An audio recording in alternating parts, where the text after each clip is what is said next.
Claudião, é bem legal, assim, acho que a gente poder falar um pouco dessa jornada, né, dessa trajetória, da sua experiência que você teve, de olhar a Telecom lá no passado, e aí você toca num ponto que são as famosas chamadas SIP. E a gente Sim. começa a ter uma evolução ali em 2024, enfim, 2004, há 20 anos atrás. A gente tem uma questão de evolução muito forte nas questões de banda, de internet, porque existia um delay muito grande no passado. Favoreceu. E aí, eu queria que você falasse um pouquinho da dificuldade que tinha lá atrás, porque antes você tinha operadoras que faziam completamento nas capitais, então você tinha 3, 4 e tinha uma dificuldade muito grande dos bilhetes. Como que você viu essa evolução? Daquilo que a gente tinha do analógico, vamos colocar assim, para trazer o cenário do SIP, o quanto que isso aconteceu e o quanto, né, no passado dessas operadoras espelho, surgiram, quantas ficaram, quantas saíram, mas o que você viu de evolução? Em termos, principalmente, desse insumo, porque antes telecom só era custo. Sim. E hoje a gente tem muita informação que gera dados para que isso é uma tomada de decisão. Perfeito. Comenta um pouquinho para a gente, porque hoje é muito fácil a gente falar de chamada SIP, mas lá atrás quais eram as dificuldades? A dificuldade antigamente, né? Na verdade, se a gente for pegar 20 anos atrás, era tudo linha analógica, né? Que chegava, estava comentando, não sei o que eu estava comentando esses dias. Nem cara. Era linha. Era linha que a operadora te entregava lá, você tinha, sei lá, 30 PAs. Aí você ia pedir 60 linhas para a operadora, ela te entregava parzinho por parzinho no DG do prédio. Isso aí, você tinha que subir. Aí você tinha que ter alguém, ou o Cláudio mesmo ia lá às vezes, né, numa das empresas que eu trabalhei, ia lá com um fiozinho lá, com um rolo de fio de jumper, chama, né? Jogava, Nossa, cara. Subia, jogava para dentro. E aí ia fazendo conexão lá no carro, conexão de DG para DG até chegar lá em cima, até você espetar no PBX. Cara, era muito, e fora os choques que você tomava também, né? Porque no DG lá, como era linha telefônica normal, analógica, se alguém tocava nessa linha, ligava para essa linha, ringava. O ringue é uma corrente que manda, entendeu? Às vezes tá mexendo lá, aí toma um choque lá porque é um ringue que tá tomando. Coisa das antigas, gente, né? É muito antigo, né? E aí depois começou a parte do E1 mesmo, que começaram a entregar os E1s, então começou a questão de multiplex, né? Multiplexadores, né? O E1, né? Quando eu fui fazer faculdade, pós-graduação nessas coisas, até mesmo na minha formação, que é de ciência da computação, comecei a aprender sistemas digitais, né? Aí fui entender lá como que o E1 funciona lá, né? Que, na verdade, o E1 começou mesmo a convergência, porque o E1 é um link de dados de 2 MB. É um link de dados mesmo, de 2 MB, 2 megabits por segundo, né? Que aí ele tem 2 placas nas pontas, né? Que ele multiplexa em 32 canais de 64K. Sim. Aí são 30 canais, né? E1 porque é o padrão europeu que é aqui, né? Lá nos Estados Unidos é T1, que são 24 canais. Aí ele gera 30 canais e 2 de comunicação e controle. De né? Hã?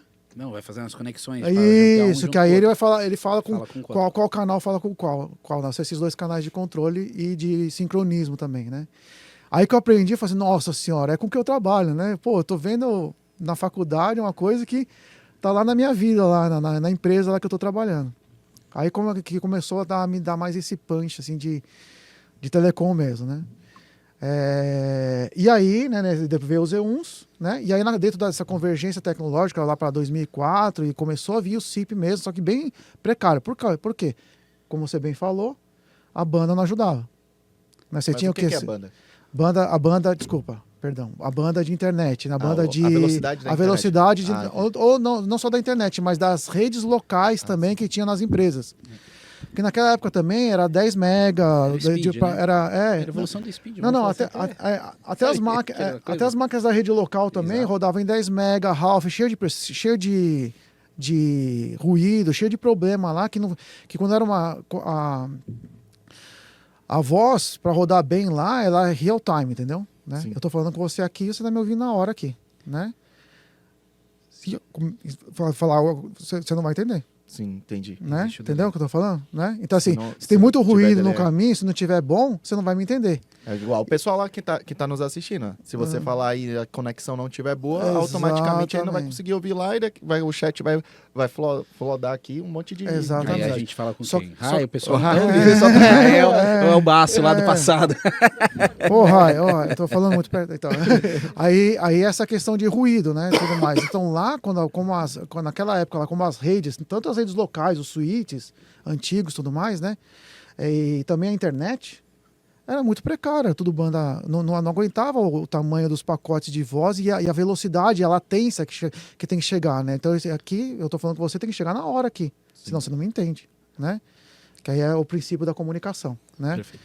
Comunicação, né? Que é um transmissor, um receptor e um meio de transporte, né? E o protocolo, né? Na verdade são 4, né? E o protocolo. Para você me entender, a gente está estabelecendo um protocolo de comunicação, que no nosso caso é a língua portuguesa, é um protocolo, né, que você entende. Se eu começar a falar outra língua aqui, se você não souber a língua, não se entende, não tem comunicação, né? Basicamente é isso. E telecom, né, vai indo no conceito, telecom é essa comunicação mais a longas distâncias. Entendi. Né? E aí, né? Viu? Ó, conceito de comunicação, de telecomunicação. O engraçado é o Flávio ali, só bisoiando. Aí, o que acontece?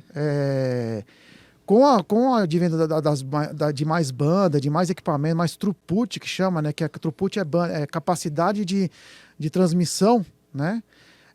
Facilitou essa questão do real time, né? E aí facilitou também a adoção com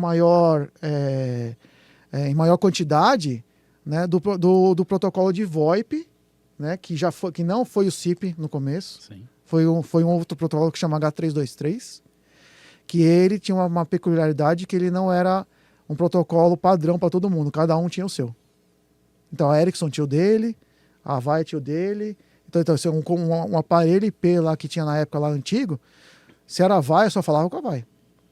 Hoje não. Hoje você tem os PBX IP lá da vida, tudo com SIP, que é um padrão de mercado que foi estabelecido, se bem que nem todo mundo está seguindo, né? A gente vai falar sobre isso, né? Direito, né? Com o SIP, aí você, por exemplo, permitiu que eu tivesse qualquer tipo de aparelho na mesa, aparelho IP, por exemplo, né? Quando você fala de voz sobre IP, PBX IP, que fale SIP, ele vai falar tranquilamente com PBX IP. Antigamente não era assim. Era H323. Aí veio a evolução H323 e depois H323 SIP. E hoje é o padrão mundial de comunicação de voz sobre IP, né? Que é o padrão, que é o protocolo SIP, né? E aí hoje já está difundido lá. Você fala assim, Cláudio, ainda tem E1 por aí, tudo mais, tem E1 por aí, sim, né? Tem ramal analógico ainda, né? Mas está tudo começando a ficar em desuso, até mesmo porque ramal, né, é fixo. E o mundo não está mais fixo. Né? O mundo está móvel. Então, no celular, só para você ter uma ideia, eu posso ter o meu ramal no meu celular com software, softphone. Né? Posso ter meu ramal, por exemplo. Né?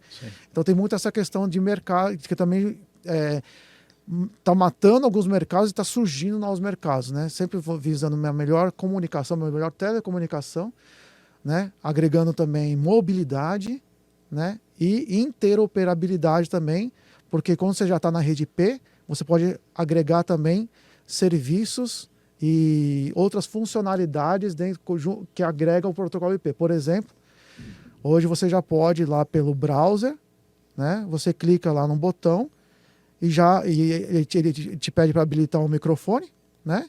Aí quando você clica lá e você está com fone de ouvido ou com a caixa de som, já pode ser atendido por uma URA que está lá na outra ponta, lá através de um protocolo que chama WebRTC, por exemplo.